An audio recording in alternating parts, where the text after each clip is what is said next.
Right now on Up with KREM, parents, do you wish there was an Uber for your students? Well, now there's an app for that. This morning, Spokane Public Schools announced a new partnership with a company to help you get your kids to school.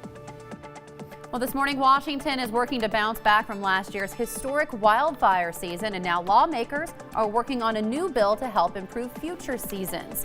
This morning, we'll take a closer look at a bill and if it helps our local firefighters. And we're taking you outside where it is a chilly start to the day, but even colder weather is in the forecast. I'll walk you through our big time cool down. Up with KREM begins now.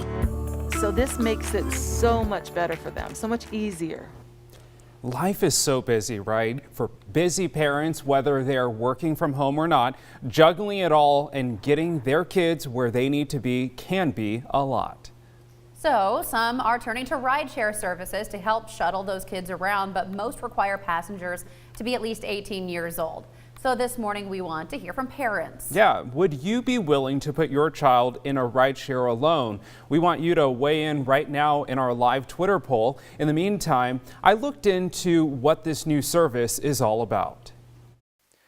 For adults, it's easier than ever to get where you need to be. Pull out your phone, open up your app, and then boom, you have a car at your front door. In fact, that's exactly how we describe it. Uber for school children. It's called Hop, Skip, Drive. It was created by 3 busy working moms who needed a solution to get their kids to school. We match schools and families with very highly vetted drivers that are called care drivers, because in addition to going through our rigorous 15-point driver certification process, they also have 5 years of caregiving experience. Linda Morrison is one of those drivers ready to take students to school and help families who need a helping hand. It just opens up a whole nother avenue for the parents to coordinate getting their kids to and from school without them having to actually do the driving. Spokane Public Schools approved the partnership with the rideshare service last month and launched within the last week for just a few families.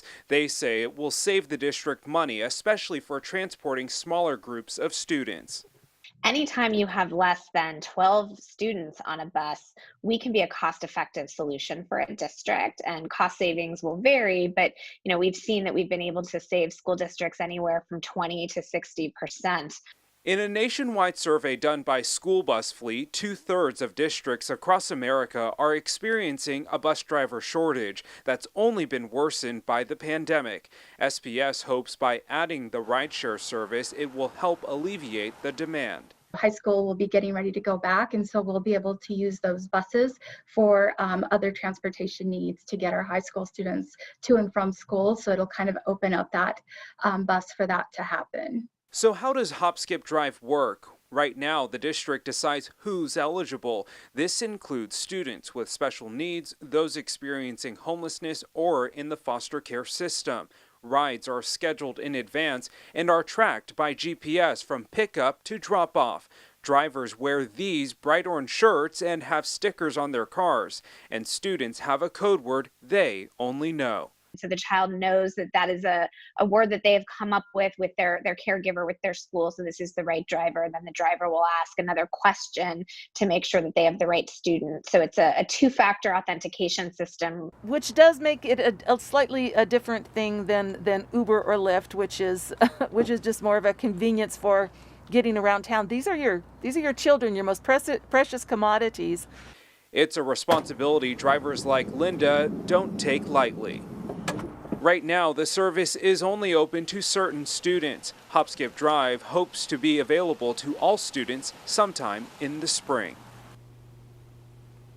Yeah, so really interesting right now in our live Twitter poll, about half of you are saying that you would never put your child in a rideshare service app, but there's also a lot of people saying that they'd like more information. So yeah, it's kind of a little bit of a toss-up right now. This service is very different than Uber and Lyft because, again, it is very student focused. They told me that everything at its core is about safety, and so, from tracking to the password. So it's a little different, but I could see why people are hesitant.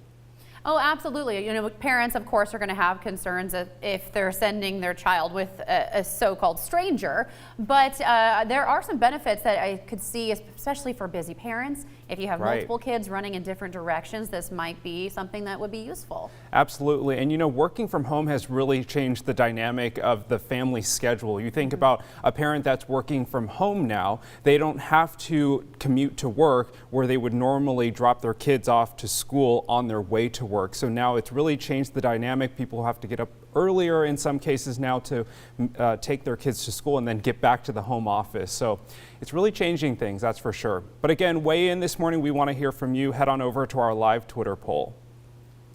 All right, it is 6:35 now. We want to check in with Jeremy Legoo this morning, and boy, it is awfully cold outside today. Yeah, and it's all relative. You know, the past few days have been warm. This past weekend, this past week was kind of warm each morning. And now we're looking at that big shift in our weather pattern. And by the end of this week, you're going to think that today was rather warm.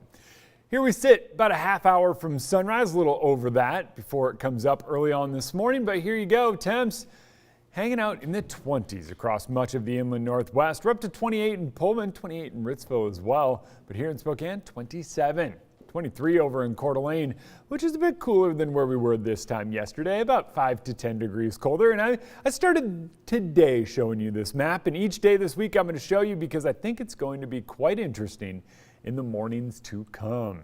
All right, here we go. A little bit of snow coming down. That and some of those higher elevations, places where we have some convergence early this morning, that's going to taper off. Our winter weather advisory will expire by about 10 a.m., but we got to look off to the north for what's to come. Doesn't look like much, but what it is cold air, and that cold air arrives starting now, say tomorrow. So for now, temps in the mid-30s with a mix of clouds and sun. This is our warmest day of the week.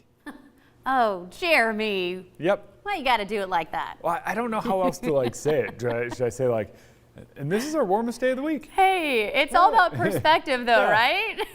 So enjoy the warmest day of the week today. There you go. All right, Jeremy, thank you. 6:37 now. Well, new this morning, airmen at Fairchild Air Force Base are taking on a new mission. This morning, they are now guardians with the U.S. Space Force. Nicole Hernandez is joining us live this morning from the base with more information. Hi, Nicole. Good morning, Jen. So it's a pretty normal day here at Fairchild Air Force Base. You can see people driving into work right behind me here. But this morning, 4 people here are waking up as members of the Space Force. So it ended up being 1 lieutenant and 3 different airmen that were sworn in as members of the United States Space Force here at Fairchild Air Force Base. That happened last week on Wednesday. The 4 people are the first service members from the base to be sworn into the country's newest military branch. The actual ceremony took place at the base's Michael Anderson statue. Anderson was an astronaut who graduated from Cheney High School, and he ended up actually dying in the Space Shuttle Columbia disaster. So an Air Force lieutenant colonel and astronaut for NASA said that, quote, the ceremony took place at the Anderson statue in memory and honor of the pioneers that have gone before, like Anderson the late. Now, the Space Force flag did actually make an appearance last night at the Super Bowl. You might have caught a glimpse of that behind Jasmine Sullivan while she sang the national anthem.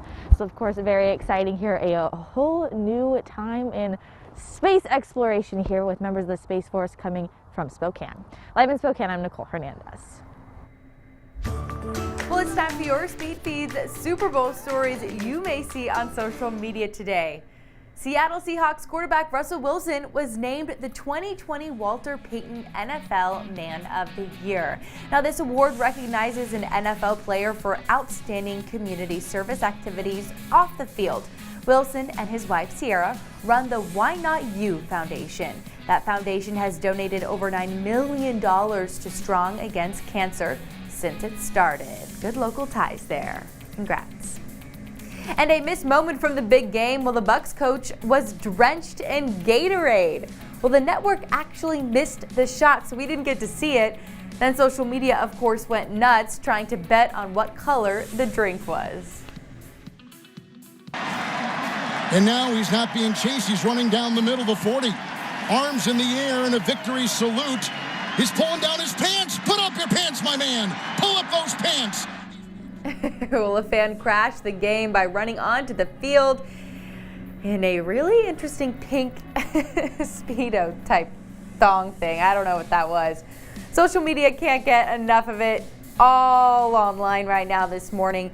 Kevin Harlan's radio call was pretty amazing. That moment is also going viral. The broadcast crew called him out for not making it into the end zone. Oh my goodness. Okay, that security guard had the best tackle of the Super Bowl. Yeah, probably. Right. And can you imagine being like, okay, I got to tackle this man, but I don't want business all up on me. Yeah, for real. I mean, come on, man. Like now, what was it worth it? Like now you can't go to another NFL game? Tim, the answer is yes. Whoever that guy is, the answer, he thought that through. He got ready. They only have 25,000 fans in the audience, and he still went for it. Good grief. Impressive. Yeah, Jeremy, you're not allowed at an NFL game, okay? Like, let's not give you any ideas. That's fair. I will agree.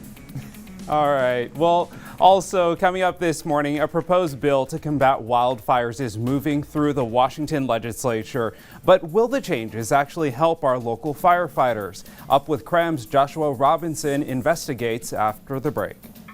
And tomorrow on Up with KREM, a Spokane woman is being featured in the New York Times for being a super mom. She is just one of the millions of parents juggling working full-time, doing childcare and homeschooling right now. So she'll be joining us live to talk about being interviewed by the Times and her advice to parents who are feeling burnt out.